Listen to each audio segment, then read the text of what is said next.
Throughout history, humanity has grappled with a fundamental question: how to live together in peace and prosperity. How do we build societies that are both stable and just? This question has no easy answers, and the solutions have varied dramatically across time and cultures. Some societies have looked to powerful rulers, strict laws, or shared traditions to maintain order, but for millennia, one force has played an outsized role in shaping human behavior and morality: religion. For thousands of years, religion has provided a framework for understanding the world, a moral compass guiding individuals towards righteous behavior. It has offered solace in times of hardship, fostered community bonds, and inspired acts of great compassion and self-sacrifice. Yet religion's influence is a double-edged sword.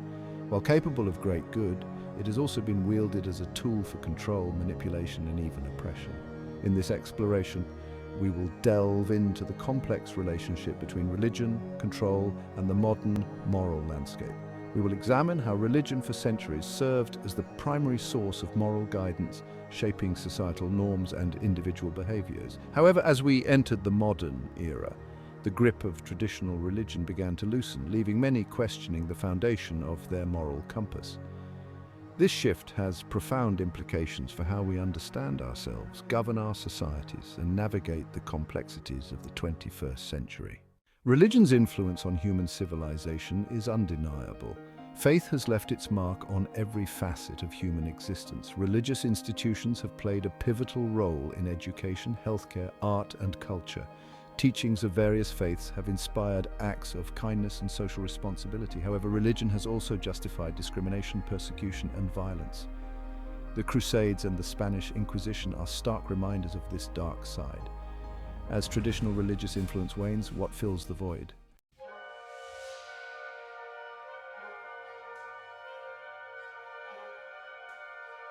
The 19th century German philosopher Friedrich Nietzsche famously declared, "God is dead." Nietzsche's statement was profound for his time. The Enlightenment emphasized reason and individual autonomy, challenging traditional religious beliefs. Nietzsche predicted the issues society is seeing today. In the 21st century, we live in an increasingly secularized world. Traditional religious beliefs hold less sway than ever before. This shift has given rise to anxieties about moral relativism.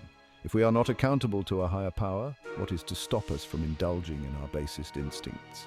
This question has no easy answers. We must forge a new moral compass, grounded in shared human values. This requires understanding human nature.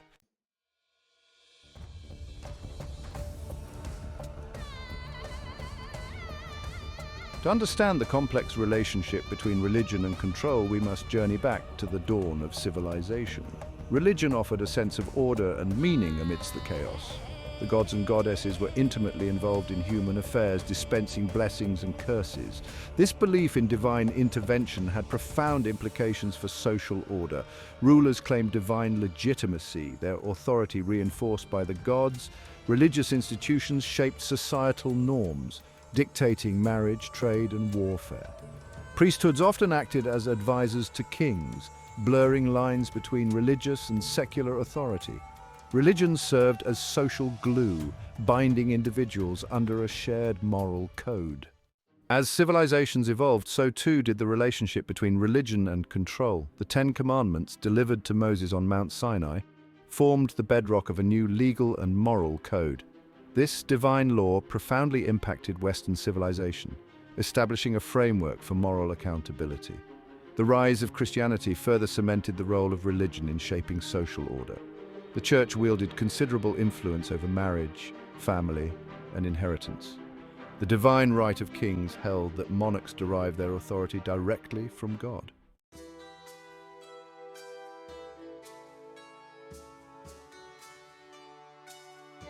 Beyond its role in law and governance, religion has played a vital role in fostering social cohesion and community well-being. Throughout history, religious institutions have served as centers of social life, providing support networks, educational opportunities, and a sense of belonging. The shared rituals, festivals, and traditions associated with religious practice have helped to strengthen community bonds and create a sense of shared identity. In times of crisis, such as natural disasters, famine, or war, Religious communities often rallied to provide aid and comfort to those in need. Don't forget to like and subscribe now. Monasteries and convents, for instance, often served as hospitals, orphanages, and refuges for the poor and sick. Religious organizations played a critical role in caring for the less fortunate, embodying the principles of charity and compassion central to many faiths. Moreover, religious teachings often emphasize the importance of social responsibility and ethical conduct. The concept of loving one's neighbor, central to both Judaism and Christianity, encouraged individuals to treat others with kindness, generosity, and respect, regardless of their social standing or religious beliefs. This emphasis on ethical behavior helped create a more just and compassionate society. In many cultures, religious institutions also played a vital role in education. Monasteries and temples often housed libraries and schools, preserving ancient texts and transmitting knowledge to future generations. Religious leaders served as teachers and scholars, shaping the intellectual and moral development of their communities. This emphasis on education fostered a culture of learning and critical thinking, contributing to the advancement of knowledge and the arts.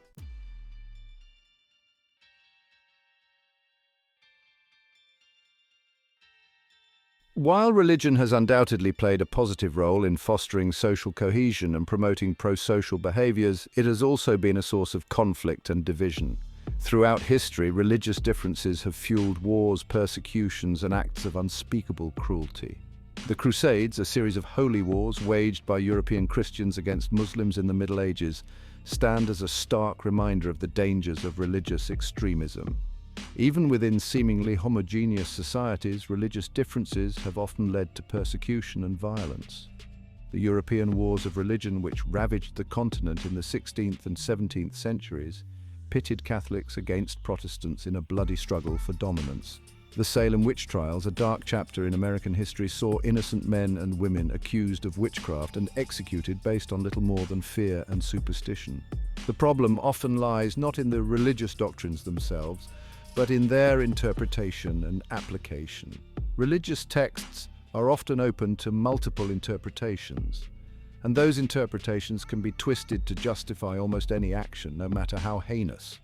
In the hands of fanatics and demagogues, religion can become a powerful tool for manipulating the masses and inciting violence. Furthermore, the very structure of organized religion, with its hierarchies, dogmas, and claims to absolute truth, can create an environment ripe for abuse of power. Throughout history, religious institutions have often been accused of hypocrisy, corruption, and the suppression of dissent. When religious authority is used to silence opposing views or enforce conformity, it can stifle intellectual curiosity, critical thinking, and social progress.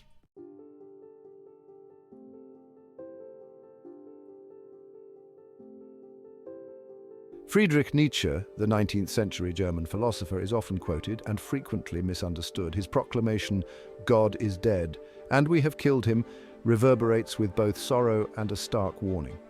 Nietzsche was not celebrating atheism, but rather lamenting the fading light of absolute truths that had for centuries provided a framework for meaning and morality.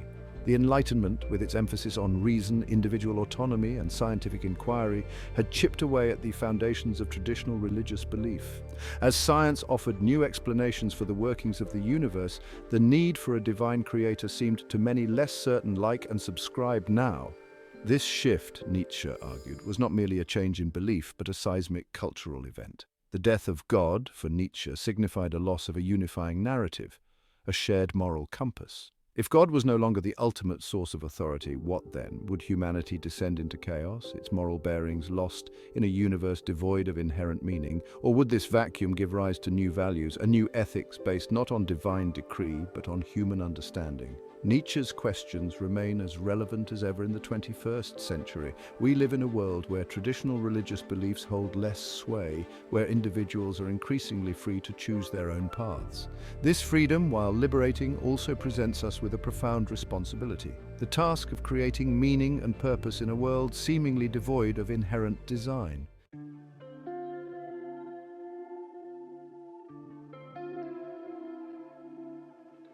The decline of traditional religion has led some to a sense of existential unease. If there is no God, no divine plan, does life have any inherent meaning? Is morality merely a human construct subject to the whims of individual preference and cultural relativism? These questions have haunted philosophers and theologians for centuries, and they take on a renewed urgency in our increasingly secular age. For some, the absence of a divine creator leads to a sense of nihilism, a belief that life is ultimately meaningless and without purpose. Without the promise of an afterlife or divine judgment, what incentive is there to live a moral life? Why bother with compassion, justice, or selflessness if our actions ultimately amount to nothing in the grand scheme of things? Others, however, find liberation in the idea of a universe without predetermined purpose. If there is no God dictating our every move, then we are truly free to create our own meaning, to forge our own paths. This perspective embraces the responsibility that comes with freedom, challenging us to live authentically and to strive to make a positive impact on the world around us. The challenge then becomes one of finding meaning and purpose in a world without easy answers. It requires us to grapple with fundamental questions about our place in the cosmos, the nature of good and evil, and the values that will guide our actions. It is a journey that demands both intellectual honesty and a willingness to embrace uncertainty.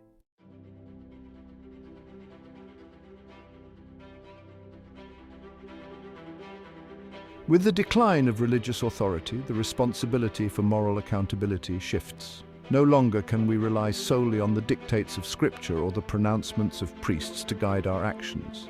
Instead, we are each tasked with developing our own internal compass, a set of principles that will guide us through the complexities of life in a pluralistic and rapidly changing world.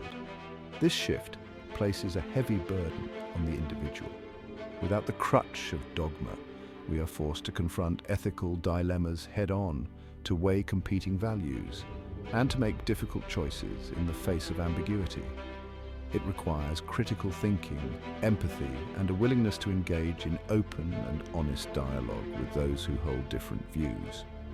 This burden is further complicated by the rapid pace of technological advancement and social change. New ethical challenges emerge constantly, from the implications of artificial intelligence and genetic engineering to the question of how to create a just and sustainable future in the face of climate change and global inequality. In this environment, education takes on paramount importance. It is through education that we equip future generations with the critical thinking skills, ethical frameworks, and capacity for empathy necessary to navigate the complexities of the 21st century. Schools, universities, and other institutions of learning become the new battlegrounds for shaping moral character and fostering a sense of shared responsibility.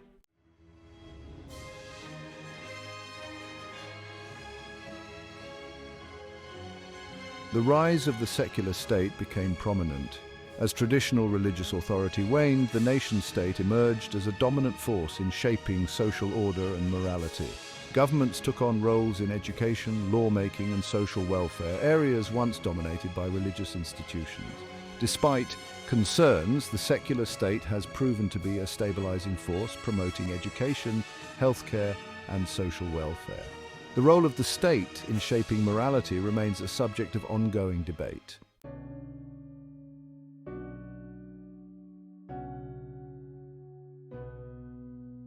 The abdication of the divine, the decline of religious authority has left a profound void in the moral landscape of the modern world. As faith in a divine lawgiver waned, so did the fear of divine retribution. This shift, driven by factors like the rise of science and secular education, was gradual and uneven.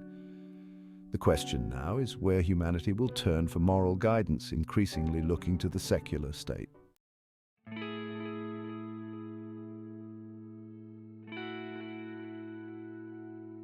The rise of the social contract was necessary as the ages progressed. As religious authority receded, the concept of the social contract gained prominence.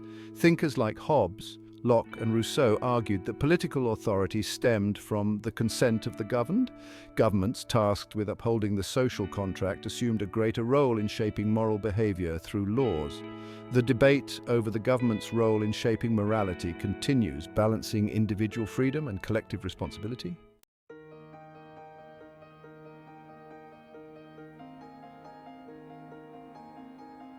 The decline of traditional religion and the rise of the secular state have given rise to a new moral landscape. Freed from dogma, individuals are freer to determine their own values but face the responsibility of forging a new moral compass. Technological advancement and social change present new ethical dilemmas. The search for a shared moral framework becomes urgent, requiring values like empathy, compassion, and justice. These universal values are essential for building a more just and sustainable world.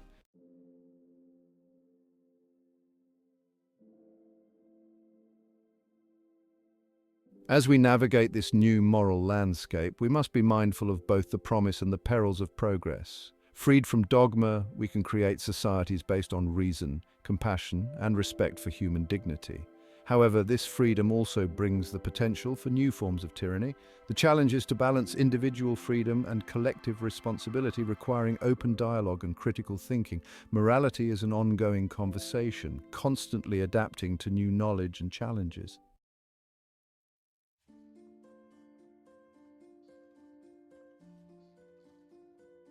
As the Western world grappled with a fading religious order, thinkers like Immanuel Kant sought to ground morality in human reason. Kant's categorical imperative calls us to act according to maxims that could become universal laws. This principle emphasizes treating others with respect and dignity. Kant's moral vision challenges us to look beyond self-interest and recognize our interconnectedness. His ideas profoundly shape our understanding of ethics, politics, and the human condition.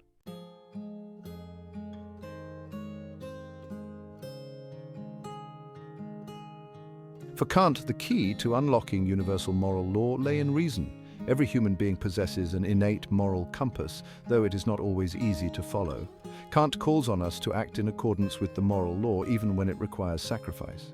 True happiness, according to Kant, is achieved by living a virtuous life in harmony with the moral law. Aligning our desires with reason creates a world worthy of our highest aspirations.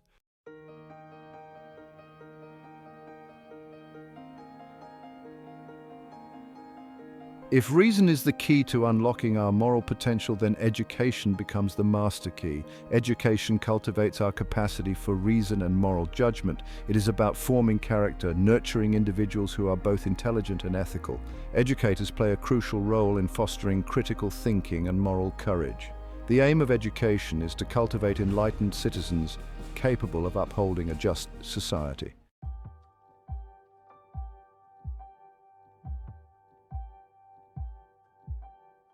Kant's moral philosophy has profound implications for society. States have a moral obligation to create a just and equitable social order.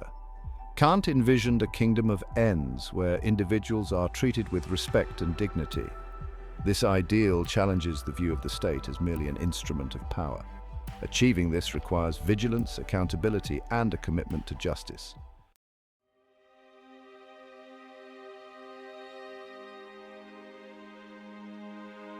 The institutions that once served as the bedrock of moral authority have weakened.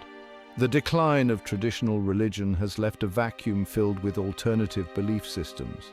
The family unit and communities have been reshaped by economic pressures and social changes. The state emerges as the last bastion of stability, but it cannot dictate the conscience of its citizens. The state should provide a framework for justice without stifling individual freedoms.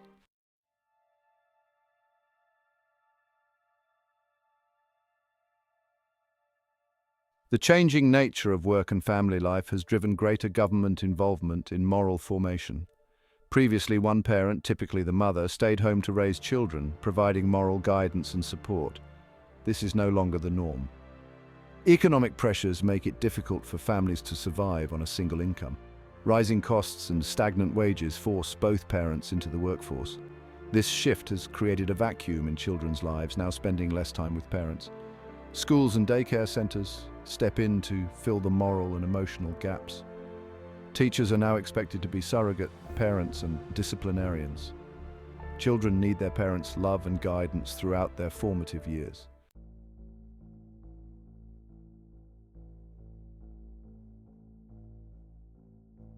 The need for greater government involvement is exacerbated by growing inequality. As the gap between rich and poor widens, access to education, healthcare, and opportunities becomes unequal. This divide impacts moral development. Children in poverty face trauma and instability, affecting their growth. They lack access to quality education and positive role models. Not all disadvantaged children are doomed, but poverty creates obstacles. Society's failure to support the vulnerable breeds crime and unrest. Government must address inequality to create a just society. As we grapple with shaping moral character in a complex world, it is tempting to succumb to despair or nostalgia. Some lament the decline of traditional values, yearning for a simpler time when religion provided clear moral guidance. Others embrace moral relativism, arguing there are no universal truths, only individual preferences. Both extremes are dead ends. Moral relativism provides no firm foundation for a just society. What is needed is a new enlightenment, a renewed commitment to reason, compassion, and the pursuit of a more just world. Certain values, like empathy and respect for human dignity, transcend cultural and religious differences. Shaping moral character is a collective endeavor, requiring the active participation of all society members. The path forward demands courage, compassion, and a belief in creating a better world for future generations.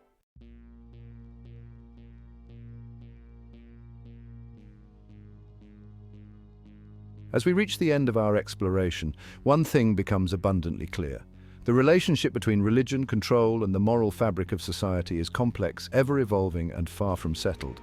The grand narratives of the past, the comforting certainties of divine decree, have given way to a more fragmented, nuanced, and often unsettling landscape. We are in many ways a species adrift, our moral compasses spinning, seeking a new, true north in a world where the old landmarks have faded from view. This is not a cause for despair, but rather a call to action, an invitation to participate in the ongoing project of shaping our own moral destiny. The decline of traditional religion, while creating anxieties about moral relativism, has also opened up new vistas of human potential. Freed from the constraints of dogma, we are free to craft a new ethics, a shared moral code grounded not in fear of divine retribution, but in our understanding of the human condition, our shared vulnerabilities, and our interconnectedness as a species. This new ethical framework will not be found in any one book preached from any pulpit or codified in any law. It will emerge organically and imperfectly from the messy, often chaotic, but ultimately hopeful process of human dialogue, experimentation, and collaboration. It will require us to engage with difficult questions, to challenge our own assumptions, and to embrace the uncertainty that comes with living in a world where there are no easy answers.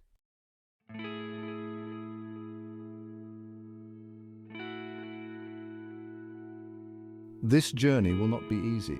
The path forward is not a straight line, but rather a winding labyrinth full of twists and turns, dead ends and false starts. We will stumble, we will make mistakes, we will disagree vehemently at times about the best way forward. This is the nature of moral progress. It is messy, iterative, and always a work in progress. Yet, amidst this complexity, certain guideposts can illuminate our way. The principles of reason, empathy, and a commitment to justice, while subject to interpretation and debate, provide a solid foundation for building a more humane and equitable world. Reason, our capacity for critical thinking, allows us to question dogma, to evaluate evidence, and to engage in reasoned discourse with those who hold different views. Empathy, the ability to understand and share the feelings of others, helps us to transcend our own limited perspectives, to recognize our shared humanity, and to act with compassion towards those who are suffering.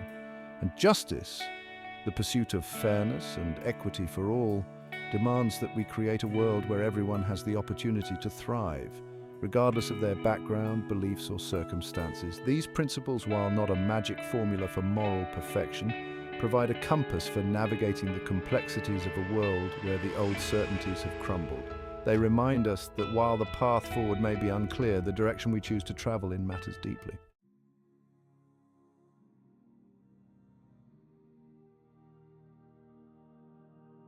The challenges we face in the 21st century, climate change, economic inequality, political polarization, technological disruption, are not merely technical problems to be solved by experts or algorithms. They are, at their core, moral crises, requiring us to confront fundamental questions about how we want to live together on this planet, how we will distribute resources, how we will care for the vulnerable, how we will wield the immense power of our technologies. The answers to these questions will not be found in the pronouncements of priests, the dictates of governments, or the algorithms of machines. They will be found in the hearts and minds of ordinary people, individuals who choose to embrace their shared humanity, their responsibility to one another, and their capacity for moral imagination. The future of morality is not predetermined. It is a story that is still being written, a tapestry woven with the threads of our choices, our actions, and our aspirations. The choices we make today, individually and collectively, will determine the kind of world we will leave behind for future generations. Don't forget to like and subscribe now for history, politics, psychology, and more.